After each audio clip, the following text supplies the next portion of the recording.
What's hard for most people to grasp is that our elected government leaders are involved in an apocalyptic scheme to enslave the masses under a world government dictatorship. How do these leaders sleep at night? How do they live with themselves?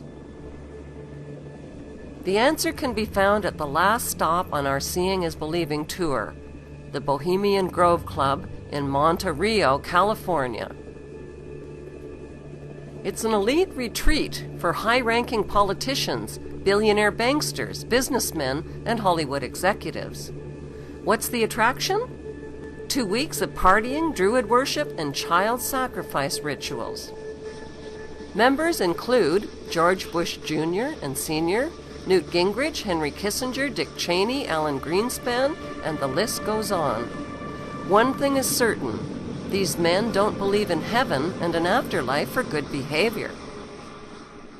They dress in long robes and gather before a 40-foot stone owl of the god Molech, where they conduct a mock child sacrifice ritual.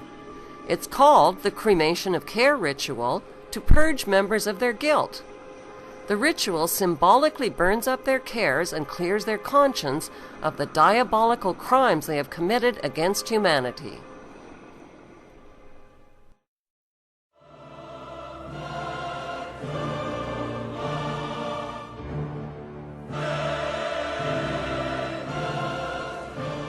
Adolf Hitler has a competitor for the title of the most evil man in human history. His competitor's name is Sabbatai Zevi. Sabbatai Zevi declared himself to be the Jewish Messiah in the year 1666. This false Messiah led the largest Messiah movement in Jewish history and attracted more than half the population of European Jews. How did he do it?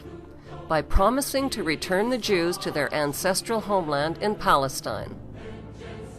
Sabbatai Zevi made everything that was holy unholy. He rejected the rules of the Jewish holy books and every standard of Jewish decency. There would be no more guilt or sin or right or wrong, no more sexual taboos, no more 10 Commandments, no more fasting. Instead, there would be feasting. Sabbatai Zevi's immoral leadership finally fell from grace when the Sultan of Turkey threatened him with torture unless he converted to Islam. Sabbatai converted to Islam, but he brought his infectious evil theology with him. 1 century later, Jacob Frank proclaimed himself to be the reincarnation of Sabbatai Zevi and the living Messiah for all Jews. Not even Sabbatai Zevi was as evil as Jacob Frank and his disciples. Jacob Frank rejected traditional Judaism. He reversed the truth and told his followers, since we can't all be saints, let's all be sinners. The best way to imitate God, said Frank, is to cross every boundary, transgress every taboo, and mix, as God did, the sacred with the profane. Orgies, incest, rape, and sexual intercourse with children, including sodomy on young boys, were no longer sinful.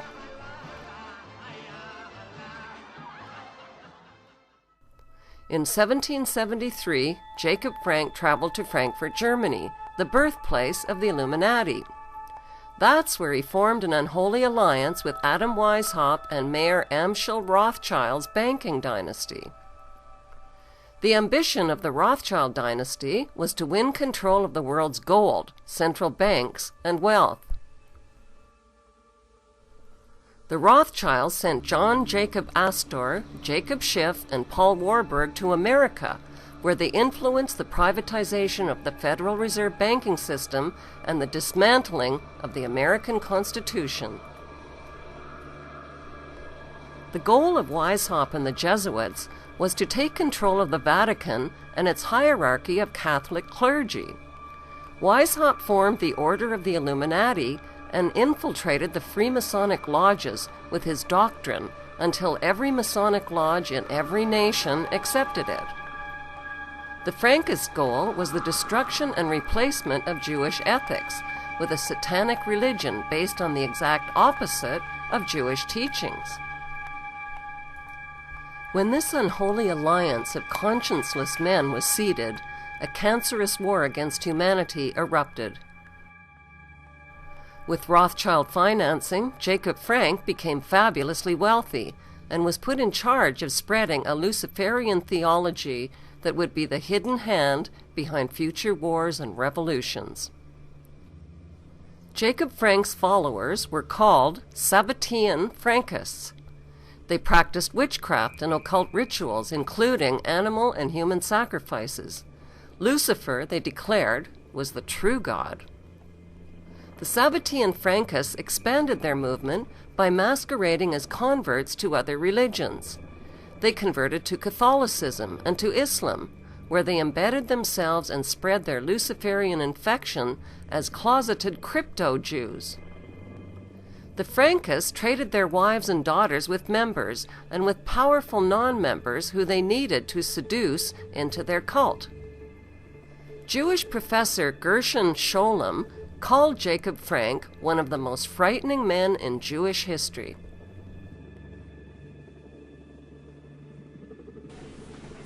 By 1776, Orthodox Jewish rabbis and leaders rejected Jacob Frank and the pagan invasion of evil that took hold in 18th century Europe. They declared Jacob Frank and his Luciferian followers to be heretics and denounced Kabbalism as a rejection of the Jewish faith.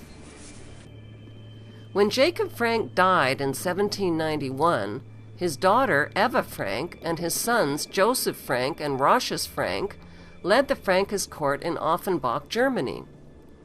Jacob Frank's son Rochus Frank reversed his name and was known in Europe as Frank Roche.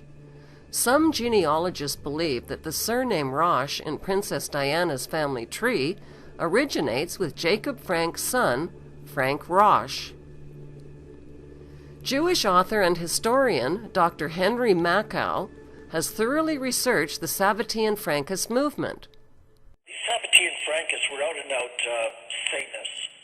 They believe that they have to defy any kind of natural morality, defy any kind of natural law, defy God, and they actually indulge in every kind of depravity as a form of worship, because they worship Satan. And they promoted promiscuity, and that's where our promiscuity today comes from. It's 200 or 300 years old. There's nothing new or avant-garde about it. They promoted incest, they promoted pedophilia, and every kind of sexual depravity.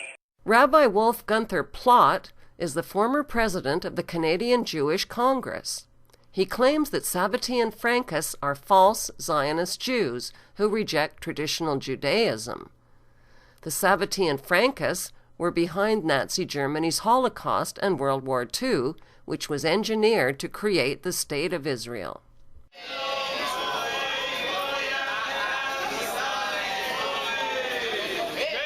Today, hundreds of thousands of Jews in Israel are anti-Zionist Jews who have been protesting on Rothschild Boulevard in upscale Tel Aviv.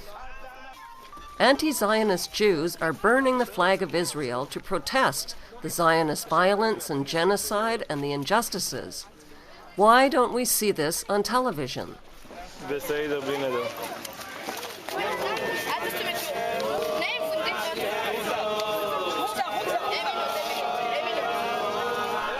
The authentic Jews condemn the illegal Jewish settlements and the forced creation of the State of Israel. My late father was in Auschwitz concentration camp. My late mother was in Majdanek concentration camp. Every single member of my family on both sides was exterminated. Both of my parents were in the Warsaw Ghetto Uprising. And it's precisely and exactly because of the lessons my parents taught me and my two siblings that I will not be silent when Israel commits its crimes against the Palestinians. And I consider nothing more despicable than to use their suffering and their martyrdom to try to justify the torture, the brutalization, the demolition of homes that Israel daily commits against the Palestinians. So I refuse any longer to be intimidated or browbeaten by the tears. If you had any heart in you, you would be crying for the Palestinians, not for what's in Gaza. This is a drawing by a Palestinian child who has experienced the Palestinian Holocaust that is taking place in Israel right now. It's not a religious conflict. That's a Zionist ploy of accusing everybody of being anti-Semitic. You want peace. You want to have a conference here of peace. Step back and look and read the facts. Not the facts that have been misconstrued by the Zionist propaganda. The facts that are realities. Tell me what land the Jews did not live in harmony with the Muslims. In Iran, we have over 25,000 Jews there, thank God. Why? Because this is not a religious conflict. It's purely because of a political movement, a relatively new movement, which is antithetical, contradictory to the Jewish religion of thousands of years. Judaism is spirituality, a religion of compassion to emulate God. Zionism has been created 100 years ago by atheists, people who abhorred religion, who wanted to transform Judaism from religion to nationality, to a purely materialistic base, godless in its essence. That is not Judaism, and they have no right to use the name of Israel. They've usurped our name, they've stolen our symbols, and they've stolen our identity. And they are causing death and destruction, year in and year out. For over 50 years, death and bloodshed has not stopped because of a pure ideological belief called Zionism. They sacrifice on their idol bodies, human beings, hearts, souls. They rent, they've destructed houses, they've destructed people's lives. What can we do about this? Let's step back and think. There is a solution with God's help. If we would put away the politics, then we could know that we've been living and coexisting together. We most profusely apologize to the Muslims, to the Arabs, what has been done to them. America's Zionist-owned media falsely reported that Iran's President Ahmadinejad threatened to wipe Israel off the map. This was a mistranslation. What the president of Iran really said is that Israel is occupying Palestine and has no legitimacy on the world map. Traditional Torah Jews and rabbis agree with him. There is speculation that the revolutionary document called the Protocols of Zion is a secret Sabbatean Frankist document. This document embodies 24 protocols which map out a detailed Zionist plan for global control. The protocols, written in the late 1700s, describe in precise detail the world domination plan that is unfolding today. Rabbi Marvin Antelman charges that the world today is ruled by a Sabbatean Frankist satanic cult that has conspired with the Illuminati to destroy all religions and fuse all nations into one. Today, royals, politicians, banksters, and businessmen form the inner circle of the Sabbatean Frankist elite. They live secret, two-faced lives, sometimes posing as religious Jews or Christians or Islamists. Modern Zionism is rooted in the unholy alliance of Frank, Weishaupt, and Rothschild. It has infiltrated world religions, taken over Freemasonry, engineered wars and revolutions, and turned nations and citizens into their debt slaves worldwide. Unfortunately, Muslims, Christians, and Jews do not recognize their common enemy because that enemy is invisible. It hides within their own religions. The enemy also hides within the activist community. It finances big-budget documentaries and movements. The end game is to sell a divisive, anti-capitalist, atheistic message and deliver trusting followers right into the lap of a communist New World Order.